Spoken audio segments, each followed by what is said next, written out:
Hello everyone again and welcome to this particular channel, and in here we're going to be diving into a series of videos involving Suzuki coupling reactions. And before we dive into this, which is a branch of the organic chemistry part 3, please don't forget to hit the like, share and subscribe, because 1, subscribing is free, and 2, others can actually get the opportunity to check out these videos and actually get more information and word of mouth a little bit, because I'm here to stay, of course. So anyways, let's jump into this by talking about Suzuki coupling reaction part 3, which is actually building on what we knew from the part 2 involving the hydroboronation of octane. And in this video we're going to be looking at the stereo controlled synthesis of the diene, and this is going to be crucial in terms of the function and purpose of the Suzuki reaction and how this is applicable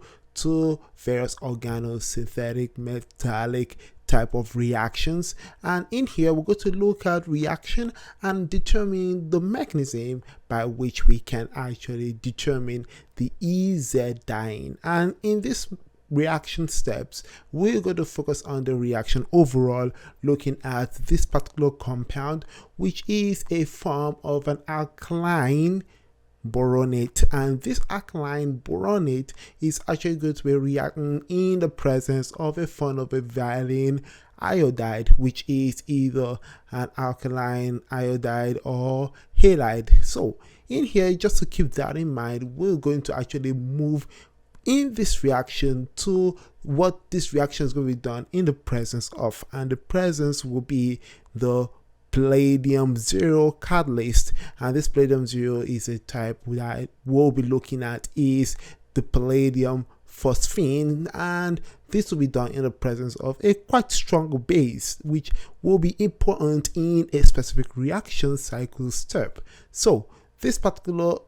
reactant, I would say in this case, is going to be the base is called the sodium ethoxide, and this is going to lead to the formation of our specific product, where there is a little bit of a stereo controlled product that actually is a little bit diene directed. So let's look at the mechanism involved in this particular reaction that leads to the formation of that product. So the mechanism here focuses on, first, we have palladium 0 as the complex, and this palladium 0 in the presence of our other reactant is going to be performing oxidative addition reaction. And this oxidative addition reaction, take note of this particular step because the reactant is really important, and this reactant here is actually called the violinic iodide, and this violinic iodide comes in, performs oxidative addition, which means it increases the oxidation number of palladium 0 complex to palladium 2, and this actually then, through a step called transmetallation, we actually have our other compound, which is our reactant called the ethoxide, and this ethoxide is really key to actually giving us a really fast process metal transmetallation. And in this case we have our alkaline boronate, and this alkaline boronate will be subjected to a very strong base, which is the ethoxide. And so, looking at an example of this particular reaction, we're going to be focusing on the nucleophilic 8 complex, and this actually comes into play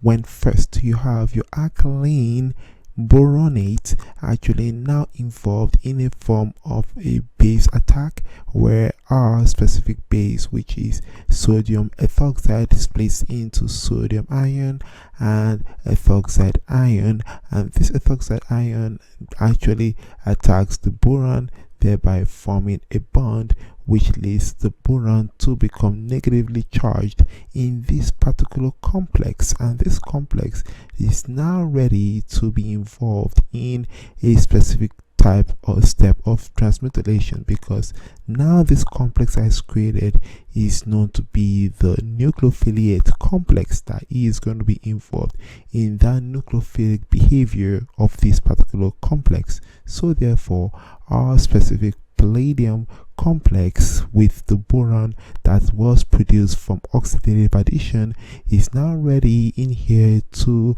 perform the transmetallation step where we have that bond actually forming a new bond, which is a sigma bond ish, I'll put it that way, with palladium, thereby causing our boron to leave, and therefore our boron then forms a salt with sodium, while in here this leads to a side product which is known to be our boronate